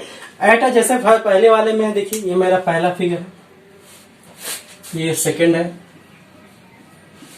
और ये थर्ड है। हमने 3 फिगर ड्रॉ कर रखे हैं। एक में क्या है, पहले वाले फिगर में जो हमारा एरोप्लेन है वो 200 मीटर पर सेकंड के हिसाब से फॉरवर्ड डायरेक्शन मूव कर रहा है, और जो कार है हमारी वो 50 मीटर पर सेकंड के हिसाब से बैक उसके अपोजिट डायरेक्शन में मूव कर रहा है। और जो एक ऑब्जर्वर जो हमारा है वो अर्थ पे बैठा इन दोनों मोशन को ऑब्जर्व कर रहा है, ठीक है। तो उसके अकॉर्डिंग इन दोनों की फ्रेम, जब उसने पहले इसको देखा, इसने अब देखिए यहाँ पे बहुत बच्चों को ये डाउट होता है कि अर्थ हमारा सर एक तो नॉन इनर्शियल फ्रेम है क्योंकि उसमें वेलोसिटी है, तो वेलोसिटी होने का मतलब क्या है, अगर वो मूव कर रहा है तो उसका एक्सेलरेशन है, तो क्या होता है, वेलोसिटी होने की मतलब कि उसका एक्सेलरेशन है, एक्सेलरेशन होने के बाद क्या होता है, वो हमारा नॉन इनर्शियल हो जाए। नहीं बच्चों, यहाँ पे क्या है, हमने ये एज्यूम कर रखा है थोड़ा सा अपने क्वेश्चन को सिंप्लीफाई करने के लिए। फिजिक्स में क्या होता है कि बहुत चीजें एजम्पशन पे चलती हैं, ठीक है। हमने ये यहाँ पे एज्यूम कर रखा है जो अर्थ की मूविंग वेलोसिटी, घूमने की जो स्पीड है, वेलोसिटी है, वो बहुत छोटा है comparison to light of other जो वेलोसिटी है, जैसे लाइट ऑफ वेलोसिटी, लाइट का प्रकाश जो वेलोसिटी है सब बहुत ज्यादा होता है, ठीक है। और उसकी कंपैरिजन ये बहुत छोटा है, उसकी कंपेयर करके हमने इसे बहुत छोटा माना है, ठीक है। तो उसके अकॉर्डिंग जब हमारी छोटे में से छोटा को सब्ट्रैक्ट किया जाए तो रिजल्टेंट बहुत छोटा आता है, ठीक है। हमने क्या माना है, अर्थ की वेलोसिटी बहुत छोटी है, तो इसलिए चेंज इन वेलोसिटी हमारी क्या होगी, बहुत छोटी आएगी। चेंज इन वेलोसिटी अगर हमारी छोटी आएगी तो एक्सेलरेशन हमारा भी बहुत छोटा आएगा। तो इसलिए जो छोटा एक्सेलरेशन है उसको हमने नेग्लेक्ट कर दिया है, ठीक है। उसको हमने नेग्लेक्ट करके एक्सेलरेशन को जीरो मान लिया है, ठीक है। एक्सेलरेशन हमारा यहाँ पे जीरो होने की वजह से क्या है, एक्सेलरेशन जब हमारा जीरो है यहाँ पे, तो हमारा क्या है, जो अर्थ है वो एक इनर्शियल फ्रेम बन जाता है। जब हमारा इनर्शियल फ्रेम बन जाता है तो ऑब्जर्वर क्या है, अपने आप को रेस्ट पे पाता है, कि ऑब्जर्वर कह रहा है कि मैं तो रेस्ट पे हूं। अब यहाँ पे क्या है, अर्थ क्या इसके लिए एट अ रेस्ट पोजीशन बन गया है। लेकिन क्या है, ये कार और ये एरोप्लेन दोनों मूव कर रहे हैं। किसने, इसने ऑब्जर्वर को फ्रेम ऑफ रेफरेंस से पहले इसने एयरप्लेन को बताया कि मेरे फ्रेम ऑफ रेफरेंस के अकॉर्डिंग जो एरोप्लेन है वो 200 मीटर पर सेकंड के हिसाब से वो फॉरवर्ड डायरेक्शन में मूव कर रहा है, ठीक है। और फिर मैंने इसको फ्रेम ऑफ रेफरेंस से पूछा कि ठीक है बता भाई कि तेरे अकॉर्डिंग ये जो गाड़ी है इसके तेरे फ्रेम ऑफ रेफरेंस से इस पे क्या है, इसकी कंडीशन क्या है। तो इसने बताया कि मेरे फ्रेम ऑफ रेफरेंस के अकॉर्डिंग जो आपकी कार है वो 50 मीटर पर सेकेंड के हिसाब से जो कार के एरोप्लेन के मोशन है उसके अपोजिट डायरेक्शन में मूव कर रहा है, यानी जिस डायरेक्शन में एरोप्लेन मुड़ रहा है उसके अपोजिट डायरेक्शन में ये गाड़ी मूव कर रही है, ठीक है। ये तो पहली कंडीशन हो गई, ठीक है। अब आते हैं दूसरे फिगर में। दूसरे फिगर में हमने क्या किया, जो हमारा ऑब्जर्वर है उसको मैंने लाके गाड़ी पे बिठा दिया, ठीक है। अब हमारा क्या, ऑब्जर्वर को हमने गाड़ी पे रख दिया। हमने कहा ऑब्जर्वर जहां पे होगा, हमने पहले बताया कि ऑब्जर्वर जहां पे होगा खुद को एट अ रेस्ट मान लेता है। ऑब्जर्वर को ये लगता है कि मैं रेस्ट पे हूं, बाकी चीजें उसकी मूव कर रही है, उसके सराउंडिंग की जितनी भी चीजें हैं वो मूव कर रही हैं, खुद को वो स्टेशनरी मानता है, रेस्ट मानता है, ठीक है। अगर इसने खुद को स्टेशनरी माना है, अगर इसने खुद को स्टेशनरी माना है तो जो ये 50 मीटर पर सेकेंड के हिसाब से इसके अपोजिट डायरेक्शन में मूव कर रहा था, इसे ये फील नहीं होगा। उसे ये लगेगा कि जो जहाज है, क्योंकि देखो बेटा, अगर दोनों भी, अभी आपने कभी एज्यूम किया है कि जब दो ट्रेनें आपके सामने, जब आप लोग ट्रेन में बैठे होंगे, बेटा ट्रेन के एग्जांपल ये ले रहा हूँ कि आप लोग ट्रेन में ट्रैवल करते हैं, आप लोग ट्रेन में ये सब चीजों को बहुत ज्यादा फील करते हैं। अब फिजिक्स का मतलब है कि फील आपने कर लिया तो वो चीजें आपको लाइफ टाइम याद रहती हैं, आपके जब पूरी इमेजिनेशन बन जाता है कि नहीं इस चीज को मैंने फील किया। इसलिए फीलिंग क्या होता है, फिजिक्स में बहुत इंपॉर्टेंट होता है। अगर आप फील कर ले रहे हैं तो बहुत अच्छी बात है। आप लोगों ने कभी ट्रेन में ट्रैवल किया भी है, हमेशा किया है, ठीक है। तो जब आपके सामने एक, जैसे आप क्या है एक्सप्रेस में बैठे हैं, आपके सामने सुपर फास्ट गुजर रही है, आपके सामने सुपर फास्ट गुजर रही है, तो आपको क्या लगेगा कि अगर मेरी गाड़ी 90 किलोमीटर पर आवर की स्पीड से जा रही है और सुपर फास्ट हमारी 120 या 140 की स्पीड से जा रही है, तो वो उतनी स्पीड से निकलती है कि आपको खुद की स्पीड का क्या है पता ही नहीं चलता है। आपको खुद की स्पीड का पता ही नहीं चलता कि मेरी भी गाड़ी चल रही है, ठीक है। आपको ऐसा लगेगा कि बहुत स्पीड से कोई चीज आया और फटाक से निकल गया, क्योंकि उसकी स्पीड आपकी स्पीड से ज्यादा है, बहुत ज्यादा है, ठीक है। यानी आपकी स्पीड अगर 40, 45, 50 तक है, उसकी कहाँ है 100, 120 है, यानी डबल है। डबल की स्पीड में क्या है, वो आपके तुरंत सामने से निकल जाएगा। आपको लगेगा कि वो आपके फॉरवर्ड डायरेक्शन में मूव करके, जिस डायरेक्शन में आप मूव कर रहे हैं उसी डायरेक्शन में आपको मूव करता हुआ दिखाई देगा। लेकिन क्या है, जब क्योंकि आपकी गाड़ी कुछ 50 या 90 किलोमीटर पर आवर के हिसाब से चल रही है, तो यानी आप उसे कुछ टाइम तक देखेंगे, यानी वो आपकी गाड़ी कुछ समय तक दिखेगी। लेकिन आप इमेजिन करिए कि सुपर फास्ट और आपकी गाड़ी जो एक्सप्रेस है दोनों अपोजिट डायरेक्शन में मूव कर रही हैं, दोनों अपोजिट डायरेक्शन में कर रही हैं। अब आपको क्या दिखेगा, अब आपको क्या दिखेगा कि पहले मैंने टी टाइम तक, मैंने अगर जब देखिए दोनों सेम डायरेक्शन में जा रही हैं, तो मान लीजिए आपने गाड़ी को 10 सेकंड तक देखा, आपने गाड़ी को 10 सेकंड तक देखा, जाती हुई गाड़ी हमारे 10 सेकंड तक गाड़ी को हम देख सकते हैं कैसे हमारी मूव करके क्या जा रही है, क्योंकि आप दोनों सेम वेलोसिटी कुछ एक डायरेक्शन में जा रहे हैं। यानी आपकी 90 डिग्री है, 90 किलोमीटर पर आवर के हिसाब से जा रही है, तो उनकी 130 किलोमीटर है, यानी कुछ आप टाइम तक उसको ज्यादा देखेंगे। लेकिन जब दोनों एक दूसरे के अपोजिट जा रही हैं, जब दोनों ट्रेन एक दूसरे के अपोजिट जा रही है तो क्या उसे आप ज्यादा टाइम तक देख सकते हैं? नहीं। अगर पहले वाले में जब दोनों ट्रेन एक दूसरे के सेम डायरेक्शन जा रही है तो आपने 10 सेकंड देखा है उस गाड़ी को, यानी एक्सप्रेस को आपने 10 सेकंड तक देखा है कि ये एक्सप्रेस हमारी 10 सेकंड तक पूरी गुजर जाएगी। लेकिन जब अपोजिट डायरेक्शन में जाएगी तो क्या है, आपको सिर्फ 4-5 सेकंड तक देखेंगे। 4-5 सेकंड में वो ट्रेन खत्म हो जाएगी, यानी वो आपको क्रॉस करके आगे निकल जाएगी। क्यों ऐसा क्यों हो रहा है? क्योंकि बच्चों हमारी जो वेलोसिटी है, हम एक दूसरे को क्रॉस कर रहे हैं। हम एक दूसरे को, अगर हमारा एक ओरिजिन है, सपोज दैट ये हमारा ओरिजिन है, जब हम एक दूसरे के एक दूसरे के सेम डायरेक्शन में जा रहे हैं तो क्या है, हमारे भी कुछ 90 किलोमीटर पर आवर की स्पीड से हम मूव कर रहे हैं और ये हमारा 120 किलोमीटर के आवर्स की स्पीड मूव कर रहा है। तो क्या है 90, तो हम ये 90 तो इसके तो अगर ये भी 90 चलता, अगर इसकी भी वेलोसिटी सुपर फास्ट की वेलोसिटी क्या होता 90 किलोमीटर ये भी होता तो क्या होता, हमें पता ही नहीं चलता। हमें लगता है कि सामने वाली ट्रेन हमारी रिस्पेक्ट में रेस्ट में है, यानी हमें लगता है कि जो सामने वाले सुपर फास्ट है वो रेस्ट पे है, हम दोनों रेस्ट पे हैं, दोनों रेस्ट पे हैं। उसके अकॉर्डिंग मेरी ट्रेन रेस्ट होती है और मेरे अकॉर्डिंग वो रेस्ट है, यानी दोनों एट अ रेस्ट अपने आप को मान के चलते दोनों की ट्रेन एट अ रेस्ट है। आराम से दोनों चाय कूलर उसको थमाते, पानी की बोतल एक दूसरे को ट्रांसफर करते, कोई दिक्कत नहीं था। आराम से वो सलमान खान वाली स्टैंड कर सकते थे, अच्छे वाले स्टैंड, सॉरी अच्छे अजय देवगन और अच्छे वाले स्टैंड वो लोग बहुत करते हैं कि दोनों बाइक पे खड़े हो जाएंगे और सेम वेलोसिटी से स्टैंड होकर दोनों बाइक खड़े मूव करते हैं। वही आप कर भी सकती हैं, लेकिन तब जब आपकी ट्रेन दोनों सेम स्पीड जा रही है। पर करना मत, ऐसा नहीं होता है, गिर गया तो सीधे खत्म हो जाओ, कहानी खत्म हो जाएगी, ठीक है। लेकिन जैसे स्पीड हमारी ज्यादा हुई तो मुझे लगता है कि अब ये ट्रेन सामने वाली है मुझसे क्या है फॉरवर्ड डायरेक्शन, मेरे आगे डायरेक्शन में मूव कर रही है, ठीक है। जैसे इसकी ट्रेन की जो हमारी सुपर फास्ट है, इसकी स्पीड ज्यादा होती है, मुझे लगता है कि हमें लगने लगता है कि वो ट्रेन हमारी फॉरवर्ड डायरेक्शन में मूव कर रही है। लेकिन इसे क्या लगता है, इसे तो खुद लगता है कि भाई मैं तो रेस्ट पे हूं, लेकिन जो सुपर फास्ट है वो आगे की तरफ जा रहा है। और आप सुपर फास्ट वाले बैठे आदमी को क्या लगेगा कि भाई मैं तो रेस्ट पे हूं, लेकिन जो पीछे वाली जो एक्सप्रेस है वो पीछे डायरेक्शन में मूव कर रही है, यानी वो तो मुझे छोड़ के पीछे डायरेक्ट मूव आ रही है, ठीक। लेकिन अगर दोनों की वेलोसिटी बहुत ज्यादा हो जाए, इसकी बहुत ज्यादा वजह से कुछ कम हो जाए, तो क्या करेगा, ये बहुत तेजी से आगे की तरफ निकल जाएगा इसको छोड़ के। इससे ये लगेगा कि ये जो ट्रेन सुपर फास्ट है बहुत स्पीड से गया है। अगर दोनों अपोजिट डायरेक्शन मूव कर रहे हैं तो मैंने बताया कि अगर सेम डायरेक्शन में एक दूसरे को 10 सेकंड तक देख रहे हैं, अपोजिट डायरेक्शन में एक दूसरे को सिर्फ 40 सेकंड देखेंगे, ठीक है। क्यों? क्योंकि दोनों एक दूसरे को ओरिजिन से क्रॉस करने में एक दूसरे के कंपटीशन कर रहे हैं कि कौन एक दूसरे को क्रॉस करेगा फटाफट। यानी ये भी 90 किलोमीटर उसके अपोजिट डायरेक्शन में, ये भी 120 किलोमीटर, यानी आप एक दूसरे को क्रॉस करने में टाइम कम लगेगा, ठीक है। टाइम कम लगेगा एक दूसरे को क्रॉस करने में, लेकिन जब सेम डायरेक्शन होगा तो एक दूसरे को क्रॉस करने में टाइम ज्यादा लगता है, ठीक है। वही चीज यहाँ पे भी हो रही है, ठीक है। यहाँ पे क्या है, अब ऑब्जर्वर हमारा क्या है, स्टेशनरी हो गया, रेस्ट में मान लो उसने गाड़ी बैठ गया है। अब आपके अकॉर्डिंग क्या होगा, ये तो रेस्ट हो गया। अब इसे लगेगा कि जो जहाज है, जो जहाज एरोप्लेन है, क्योंकि ये क्या है, ये 50 किलोमीटर पर सेकंड के हिसाब से खुद मूव कर रहा है, लेकिन इसे लग रहा है एट अ रेस्ट। अब उसे ये लगेगा कि जो जहाज है उसकी 250 मीटर पर सेकंड के हिसाब से फॉरवर्ड उसके बैक साइड में, उसके अपोजिट डायरेक्शन में मूव कर गई, यानी ऐसे आएगा ऐसे निकल जाएगा। उसे लगेगा कि मैं तो रेस्ट पे था, लेकिन जो जहाज है, क्योंकि एक्चुअली इसकी स्पीड 200 मीटर पर सेकंड के साथ चल रही है, लेकिन 50 मीटर इसका भी ऐड हो गया, क्योंकि ये एक दूसरे को क्रॉस कर रहे हैं, अपोजिट डायरेक्शन में मूव कर रहे हैं। तो उसे ये लगेगा कि 250 मीटर पर सेकंड के हिसाब से जहाज ने मुझे क्या है क्रॉस किया है, यानी मेरे डायरेक्शन के अपोजिट डायरेक्शन में वो मूव कर गया है, ठीक है। अब हम क्या करें, थर्ड में मैंने क्या किया, जो मेरा ऑब्जर्वर है अब मैंने उस पर प्लेन बैठा दिया, ठीक है। अब चेंज हो गई, कहानी चेंज हो गई। अब ये बैठ गया जहाज पे, अब एरोप्लेन पे बैठ गया, तो एरोप्लेन बैठने के बाद ये क्या, वो ऑब्जर्वर के लिए पूरी रेस्ट हो जाएगी, एरोप्लेन पूरी रेस्ट हो जाएगी। अब उसे क्या लगेगा कि जो बस जो गाड़ी है, जो हमारी ये गाड़ी है, उसे लगेगा कि ये बहुत फास्ट मूव कर रहा है, क्योंकि ये बहुत फास्ट, क्योंकि 200 इसका खुद तो महसूस नहीं होगा। जो 200 मीटर पर सेकंड है, जहाज अपना खुद की वेलोसिटी फील नहीं करेगा, क्योंकि इसने अपने आप को एट अ रेस्ट मान लगा। लेकिन जब ये गाड़ी को देखेगा, उसे लगेगा कि गाड़ी 300 मीटर पर सेकंड के हिसाब से उसके अपोजिट डायरेक्शन में मूव कर, उसके पीछे, यानी उसके पीछे डायरेक्शन में मूव कर गया है। जिस डायरेक्शन में बैठी है उसके अपोजिट डायरेक्शन में वो मूव करके निकल गया।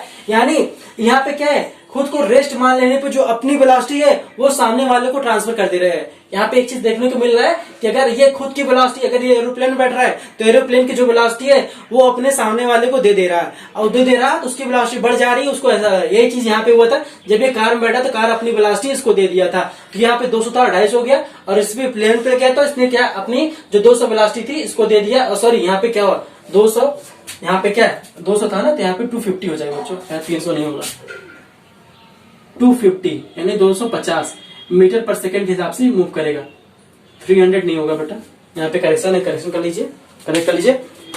ठीक है, यहाँ पे यही सब किस्सा बेटा कि कैसे मुझे ये बताना, फ्रेम ऑफ रेफरेंस चेंज होने से उसकी वेलोसिटी चेंज हो जाती है। सामने वाले फ्रेम ऑफ जिसपे आप देख रहे हैं वो रेस्ट पे हो जाता है, चेंज हो जाता है। और यहाँ पे ये भी देखिए जो मैंने बताया कि इसके फ्रेम ऑफ रेफरेंस अकॉर्डिंग ये रेस्ट पे, खुद पे रेस्ट पे है, लेकिन ये मोशन में है, लेकिन ये इनर्शियल है। अब ये क्या हुआ कि ये यूनिफॉर्म वेलोसिटी, यहाँ पे क्या बेटा ये सब यूनिफॉर्म वेलोसिटी है, ये सब मैंने जो भी वेलोसिटी यहाँ पे लिए यूनिफॉर्म वेलोसिटी है, यहाँ पे एक्सेलरेशन 0 है। ठीक है, उसके अकॉर्डिंग ये लगेगा किसके फ्रेम ऑफ रेफरेंस के अकॉर्डिंग कि ये जो गाड़ी है 250 मीटर पर सेकंड के हिसाब से मूव किया, लेकिन जब इस पे बैठे वाला पर्सन दिखेगा तो कहेगा मैं तो रेस्ट पे हूँ, लेकिन ये क्या है 250 मीटर पर सेकंड के हिसाब से दूसरे डायरेक्शन मूव कर रही है। ठीक है, फ्रेम ऑफ रेफरेंस चेंज होने पे उसकी क्या है, फ्रेम ऑफ रेफरेंस वेलोसिटी की डायरेक्शन चेंज आती है, लेकिन क्या है दोनों रहते हैं इनर्शियल ही है। ये भी इनर्शियल बात करेगा, ये भी इनर्शियल बात करेगा, एक्सेलरेशन यहाँ पे 0 हो जाता है।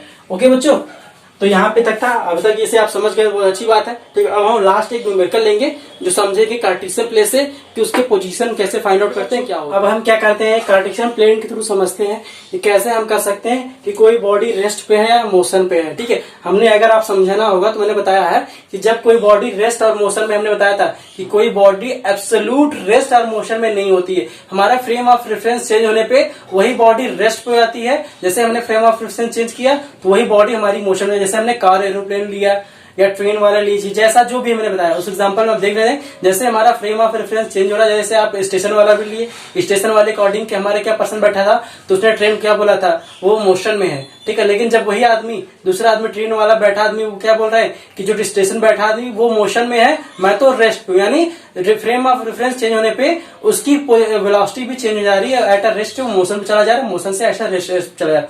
तो इसलिए कहते हैं कि इन काइनेमेटिक्स को भी बॉडी हमारी एब्सोल्यूट मोशन या रेस्ट पे नहीं हो सकती। ठीक है, फ्रेम ऑफ रेफरेंस चेंज होने पे उसकी मोशन चेंज हो जाते हैं, या तो मोशन में तो रेस्ट हो जाएगी या रेस्ट मोशन में चलेगी। ठीक है, अब क्या है बच्चों, एक पर्सन है जो हमारा अर्थ पे बैठा है, अर्थ पे बैठा है यानी ये इनर्शियल फ्रेम हो गया। अभी मैं बताया कि हमें इसको इनर्शियल फ्रेम क्यों कर रहे हैं, अर्थ में हमारा इनर्शियल फ्रेम हो गया।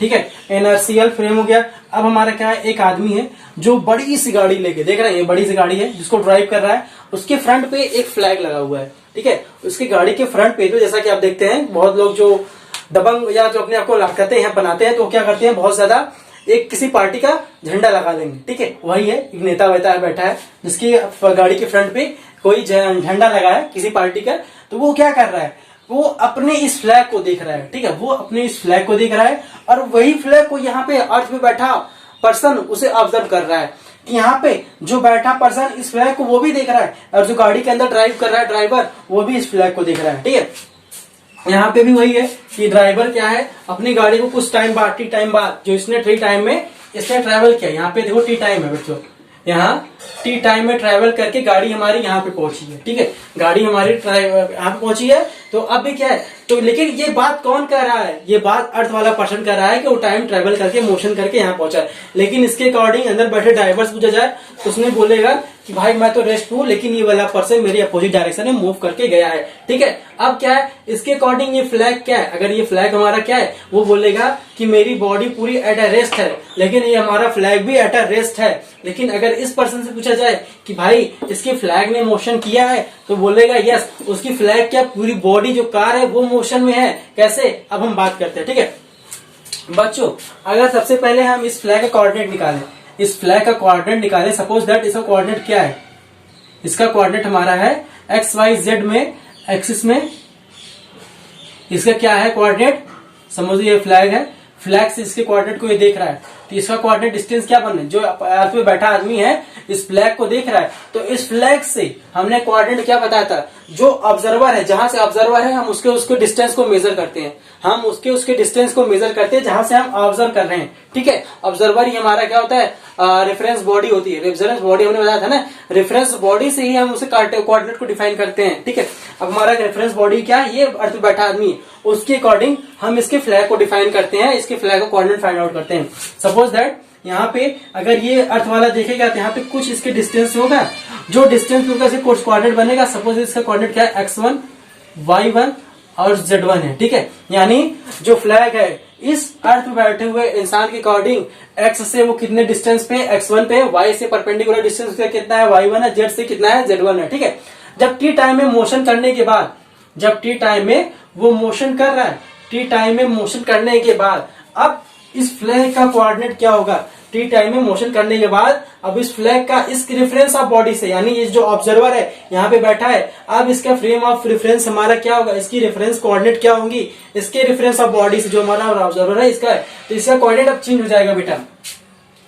अब इसका कोऑर्डिनेट चेंज हो जाएगा। आप लोगों ने ऐसा फील भी किया है, अब फील कर भी रहे होंगे, क्योंकि यहाँ पे इसका कोऑर्डिनेट अब चेंज हो जाएगा। क्योंकि क्या है, अब इसने कुछ डिस्टेंस चला है, तो अगर मान लीजिए लीनियर वेलोसिटी एक्स डायरेक्शन में मूव किया है, तो यहाँ पे एक्स का कोऑर्डिनेट चेंज हो जाएगा, एक्स का कोऑर्डिनेट चेंज हो जाएगा, वाई और जेड का कोऑर्डिनेट रह जाएगा। ठीक है, लीनियर, क्योंकि अभी हम कह रहे वन डायमेंशन की बात कर रहे हैं, तो अभी हम इसको लीनियर मूव कराएंगे, तो हमारा क्या है कि हमारा क्या लीनियर में चल रहा है, तो अगर एक्स डायरेक्शन में मूव कर रहा है तो एक्स का कोऑर्डिनेट चेंज हो जाएगा, वाई और जेड का कोऑर्डिनेट सेम रहेगा। तो यहाँ पे क्या हो जाएगा, इसका कोऑर्डिनेट x2 और y1 z1। ठीक है, ये linear velocity, uniform velocity linear motion में कर रहा है, यूनि डायरेक्शन में मूव कर, इसे यूनि डायरेक्शन बोलते हैं। ठीक है, यूनि डायरेक्शन में मोशन कर रहा है, तो यानी हमारे एक्स डायरेक्शन मोशन कर रहा है। तो यहाँ पे क्या है, इसके कोऑर्डिनेट क्या है, यहाँ पे x1 पोजीशन था, x से इसकी डिस्टेंस क्या थी, x1 थी, लेकिन यहाँ पे जब गाड़ी यहाँ पे पहुंचा तो यहाँ पे x2 क्या हो गया, इसकी पोजीशन x2 हो गई। तो यानी यहाँ पे क्या है, पोजीशन चेंज हुआ है, पोजीशन चेंज हुआ है, पोजीशन चेंज हुआ है, तो इसका मतलब क्या है, वो वेलोसिटी हमारी पोजीशन चेंज का, यानी ये फ्लैग मोशन में है, पोजीशन चेंज हो रहा है, मतलब इसका क्या है, मोशन में है। ओके, अगर हम ये जानना चाहें बॉडी हमारी कितना टी टाइम में कितना डिस्टेंस ट्रेवल करके गई है एक्स डायरेक्शन में, तो हम क्या करेंगे, उस डिस्टेंस को फाइंड आउट करने के लिए x2 माइनस x1, यानी फाइनल डिस्टेंस को इनिशियल डिस्टेंस से हम सब्ट्रैक्ट कर देंगे, तो वो कितना डिस्टेंस ट्रेवल करके गए वो फाइंड आउट हो जाएगा। अगर हम इसके वेलोसिटी की बात करें, तो वेलोसिटी हमारी क्या होती है, स्पीड की बात करें तो हमारा क्या होता है कि वो जितना टाइम ट्रेवल, जितना डिस्टेंस उसने ट्रेवल किया है, जितना डिस्टेंस उसने ट्रेवल किया वो अपॉन टाइम, डिस्टेंस हमारा उसने कितना ट्रेवल किया, x2 minus x1 upon time को उसने जितने टाइम में ट्रेवल किया उससे अगर हम डिवाइड करा दे तो हमारी स्पीड, गाड़ी की स्पीड आ जाएगी। गाड़ी की स्पीड आने का मतलब क्या है, हमें ये पता चल जाएगा गाड़ी हमारा मोशन में है, यानी जो हमारी फ्लैग है वो भी मोशन में है, यानी जब हमारी पूरी बॉडी मोशन में है तो फ्लैग भी मोशन में कर सकते हैं। ठीक है, लेकिन अब जो अंदर ड्राइवर बैठा है, क्या उसके अकॉर्डिंग इस फ्लैग का कोऑर्डिनेट बदलेगा, नहीं बदलेगा। उसके अकॉर्डिंग ये उसके कोऑर्डिनेट अगर इसके अकॉर्डिंग कोऑर्डिनेट हमारा क्या है, एक्स डैश वाई डैश और जेड डैश है, तो यहाँ पे भी उसके अकॉर्डिंग ही इससे डिस्टेंस उसकी क्या होगी, इस फ्लैग की ड्राइवर के according X dash Y dash Z dash, यानी यहाँ पे उसकी पोजीशन में चेंज हो रहा है, नहीं हो रहा है। जब पोजीशन में चेंज ही नहीं हो रहा है तो हम वहां पे वेलोसिटी कैसे फाइंड आउट करेंगे, यानी इसके अकॉर्डिंग ये फ्लैग रेस्ट पे है, लेकिन यहाँ पे बैठा हुआ आदमी जो अर्थ पे बैठा है वो इस सब चीज को नोटिस कर रहा है, तो उसके अकॉर्डिंग क्या है, इसके पोजीशन में चेंज हुआ है, गाड़ी के पोजीशन में, फ्लैग के पोजीशन में चेंज हुआ है। फ्लैग हमारा पहले x1 y1 z1 पे था कोऑर्डिनेट, लेकिन अब यहाँ पे क्या हुआ, x2 y1 z1 के पोजीशन पे आ गया। ठीक है, तो इसलिए यहाँ पे पोजीशन में चेंज हुआ है, वो गाड़ी हमारी x डायरेक्शन में, फ्लैग हमारी x डायरेक्शन में मूव करके गई है, तो इसलिए वो गाड़ी हमारी क्या है, स्पीड यानी मोशन में है। ठीक है बच्चों, यही सब था। अगर आप लोगों ने आज का लेक्चर एंजॉय किया, पढ़ा समझा, ठीक है, काफी इंपॉर्टेंट है फ्रेम ऑफ रेफरेंस काइनेमेटिक के लिए, और आपने जाना ये कैसे बॉडी हमारी रेस्ट होती है, क्या होता है न्यूटन्स इनर्शियल नॉन इनर्शियल। ठीक है, अगर उस बारे में आपको जानना अगर अच्छा लगा तो प्लीज इस बात को नोटिस करिएगा, और जो भी डाउट्स है काफी देखने के बाद, अगर वीडियो देखने के बाद कुछ भी डाउट है कमेंट बॉक्स में जरूर बताइए क्या डाउट्स आपके हैं, उसे सॉल्व करने की कोशिश करूंगा, और उसके बाद जो होगा देखा जाएगा। प्लीज डाउट को प्लीज अपने डाउट को जरूर क्लियर करने की कोशिश करिएगा। और बस इतना ही बच्चों आज के लिए, और जाने से पहले अगर आप लोगों ने इस चैनल सब्सक्राइब नहीं किया, सब्सक्राइब करिए, लाइक करिए, इसे शेयर जरूर कर दीजिएगा। Okay, best of luck, thank you.